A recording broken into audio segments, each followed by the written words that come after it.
Perkenankan hamba-Mu, ya Yesus, sujud menyembah dalam kekudusan.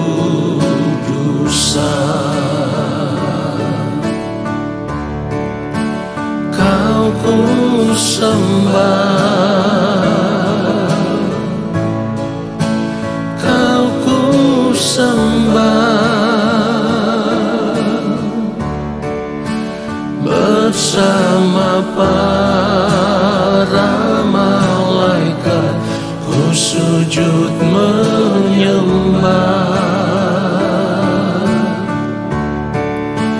Kau ku sembah, Kau ku sembah,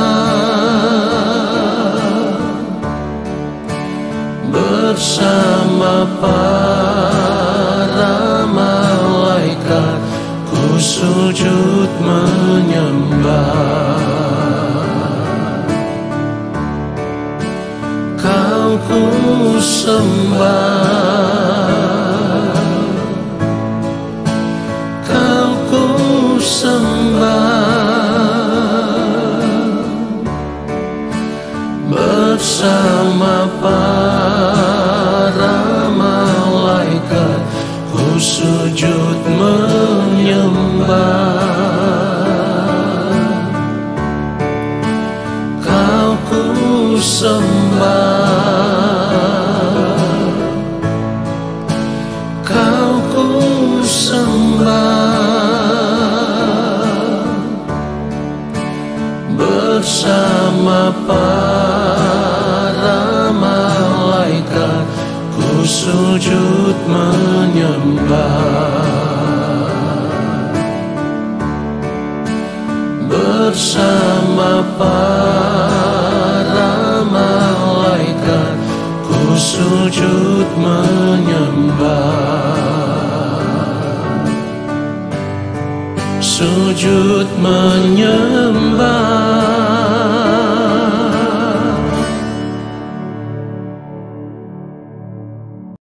Mari kita berdoa. Pertolongan kita adalah dalam nama Tuhan yang menjadikan langit dan bumi.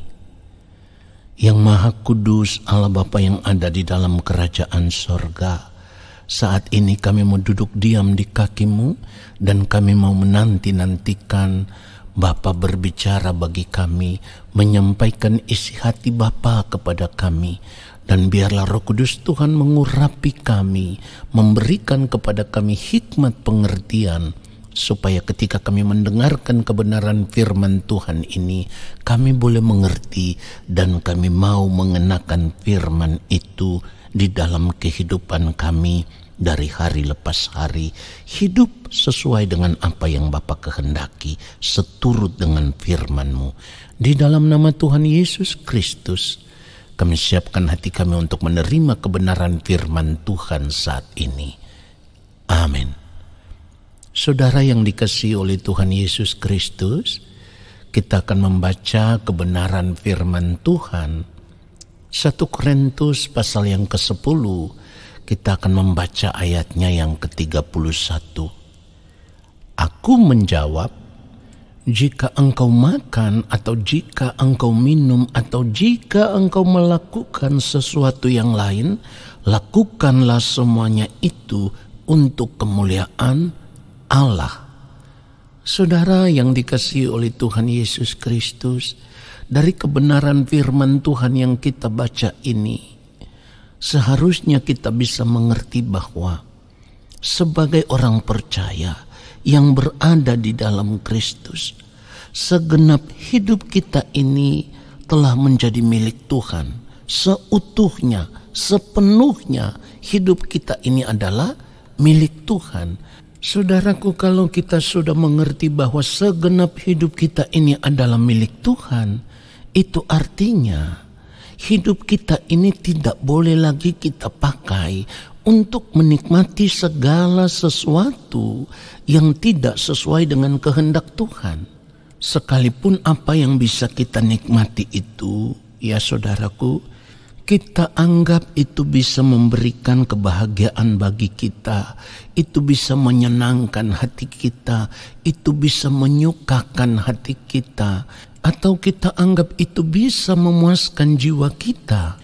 Saudara yang dikasihi oleh Tuhan Yesus Kristus, kalau kita masih memiliki cara hidup yang demikian, kita masih melakukan segala sesuatu yang tidak patut, yang tidak sesuai dengan kehendak Allah Bapa di sorga, maka sesungguhnya hal itu menunjukkan bahwa kita sedang memberontak kepada Allah. Saudaraku, inilah yang tidak pernah kita sadari selama ini.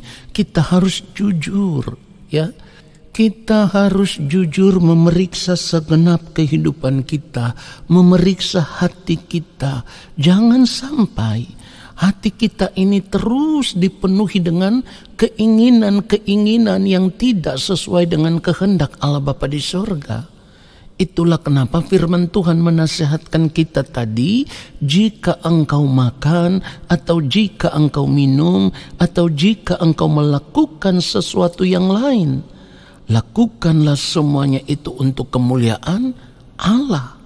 Jadi apapun yang kita lakukan di dalam kehidupan ini, di sepanjang hari-hari hidup kita, semua yang kita lakukan itu harus sesuai dengan perintah Allah. Semua yang kita lakukan itu harus merupakan kehendak Allah Bapa di sorga. Barulah kehidupan kita bisa memuliakan Allah. Jika tidak demikian, kita tidak pernah hidup memuliakan Allah. Tidak hidup memuliakan Allah sama dengan kita tidak pernah mengasihi Allah. Perhatikan itu saudaraku. Tidak hidup memuliakan Allah itu sama dengan kita tidak pernah mengasihi Allah. Kita harus menyadari akan hal ini saudaraku. Karena kalau kita tidak hidup mengasihi Allah dengan segenap hati kita, dengan segenap jiwa kita, dengan segenap akal budi kita, bahkan dengan segenap kekuatan kita, maka hal itu sesungguhnya tanpa kita sadari akan mendatangkan malapetaka di dalam kehidupan kita sebagai orang percaya.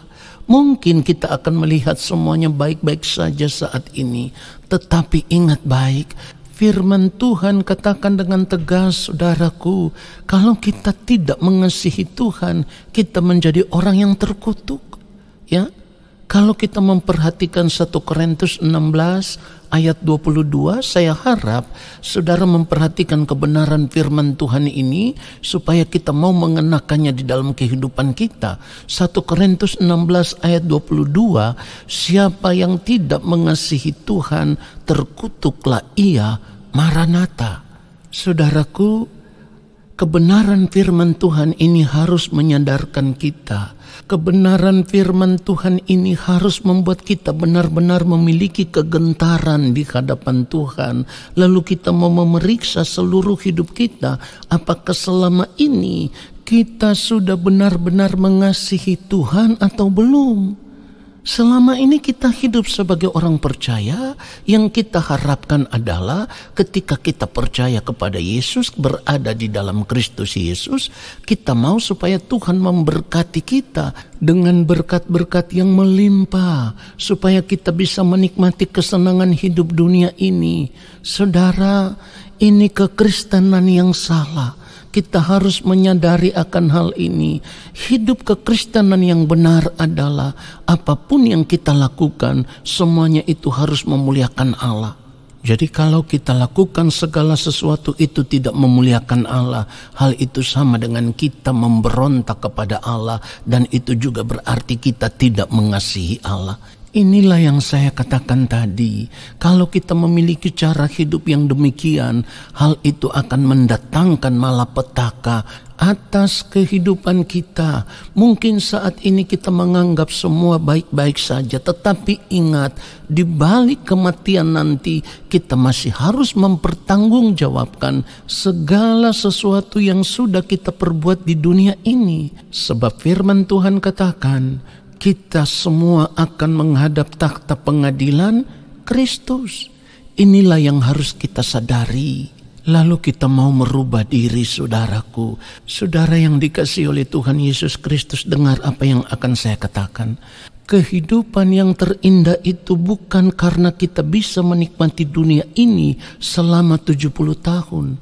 Tetapi kehidupan yang terindah itu adalah ketika kita berdiri di hadapan pengadilan Kristus dan Bapa di sorga berkata, inilah anakku yang kukasihi, kepadanya lah aku berkenan. Seharusnya kehidupan seperti inilah yang kita kejar, yang menjadi tujuan hidup kita dan tidak ada yang lain. Supaya ketika kita masih hidup di dunia ini, kita tidak lagi mengarahkan pandangan kita tertuju kepada kesenangan hidup dunia, tetapi kita terus mengarahkan pandangan kita kepada kesenangan hidup yang kekal di dalam kerajaan Allah Bapa di sorga. Kalau kita memiliki prinsip hidup seperti ini, maka apapun yang kita lakukan seperti yang firman Tuhan katakan. Jika engkau makan atau jika engkau minum atau jika engkau melakukan sesuatu yang lain, lakukanlah semuanya itu untuk kemuliaan Allah. Saudaraku, oleh sebab itu di akhir renungan ini saya harus tegaskan bagi kita semua, kalau kita tidak hidup saat ini melakukan apa yang menjadi kehendak Allah Bapa di sorga, tidak hidup seturut dengan perintah Allah, itu artinya kita tidak mengasihi Allah. Tidak mengasihi Allah, kita menjadi orang yang terkutuk. Dan itu artinya kita tidak bisa menikmati kebahagiaan hidup yang kekal di dalam kerajaan Allah Bapa di sorga. Tetapi kalau saat ini kita mengarahkan fokus hidup kita untuk mengejar kebahagiaan hidup yang kekal, maka kita akan memiliki prinsip hidup yang benar. Seperti apa yang dikatakan di dalam Filipi pasal 1 ayat 21. Karena bagiku hidup adalah Kristus dan mati adalah keuntungan. Jadi selama kita hidup, kita akan mengejar apa yang menjadi keuntungan bagi kehidupan kita, tetapi bukan di dunia ini. Yang kita kejar adalah keuntungan yang akan kita dapatkan, yang akan kita nikmati di kekekalan. Saudaraku, biarlah kebenaran firman Tuhan ini menyadarkan kita semua. Karena kalau hanya untuk perkara makan, minum, dan pakai, kita harus percaya kalau kita bekerja dengan baik, kita berusaha, Bapa di sorga tahu mencukupi anak-anaknya, dan Dia akan selalu memberkati anak-anaknya yang hidup takut akan Dia. Tuhan Yesus memberkati kita semua. Mari kita berdoa, saudaraku. Bapa yang Maha Kudus, kami bersyukur untuk kebenaran firman-Mu. Kami mohon pengampunan Bapa, sebab kami menyadari selama ini kami masih sering hidup mengikuti keinginan diri kami sendiri. Dan itu artinya kami belum sungguh-sungguh hidup seturut dengan kehendak Bapa, hidup melakukan kehendak Bapa, hidup seturut dengan perintah-Mu. Ampunilah kami ya Allah. Maafkanlah kami, dan kami mau membuat keputusan yang terbaik di dalam kehidupan kami, bahwa di sepanjang perjalanan kehidupan kami, di sepanjang sisa umur hidup kami, apapun yang kami lakukan, kami mau melakukan semuanya itu untuk memuliakan Engkau. Bapa yang Maha Kudus, saat ini hamba juga berdoa untuk semua anak-anak-Mu dimanapun mereka berada, di dalam segala keadaan hidup mereka, di dalam segala pergumulan hidup mereka. Kami percaya Engkau Bapa yang empunya hidup, Engkau yang akan melihat setiap pergumulan anak-anak-Mu, mereka yang bergumul untuk masalah pekerjaan, masalah usaha atau bisnis mereka, mereka yang bergumul untuk masalah sakit penyakit, mereka yang bergumul untuk masalah-masalah hidup rumah tangga yang lainnya, masalah ekonomi, mereka yang sedang lemah saat ini. Tuhan kuatkan mereka, yang putus asa Tuhan kembali memberikan pengharapan kepada mereka. Dan apapun yang menjadi pergumulan anak-anak-Mu, hamba hanya percaya satu hal, Engkau Bapa yang setia, yang akan menjawab pergumulan anak-anak-Mu sesuai dengan kehendak-Mu, karena Engkau yang memiliki kehidupan kami. Terima kasih Bapa. Hamba menyerahkan anak-anak-Mu ke dalam tangan-Mu. Belas kasihanilah mereka, peliharalah mereka dengan kasih setia-Mu saat ini sampai waktu-Mu tiba bagi kami. Dan saat ini kami mau mengangkat tangan di hadapan-Mu ya Tuhan. Kami percaya Engkau akan menurunkan tangan dan memberkati kami semua. Turunlah atas kehidupan kami segala berkat kasih karunia daripada Allah Bapa di sorga. Rahmat cinta kasih yang berlimpah-limpah dari Gembala Agung yang mulia Tuhan Yesus Kristus di dalam persekutuan yang manis dengan Roh Allah yang kudus menyertai langkah hidup kami, memberkati kami sekarang dan sampai selama-lamanya. Amin.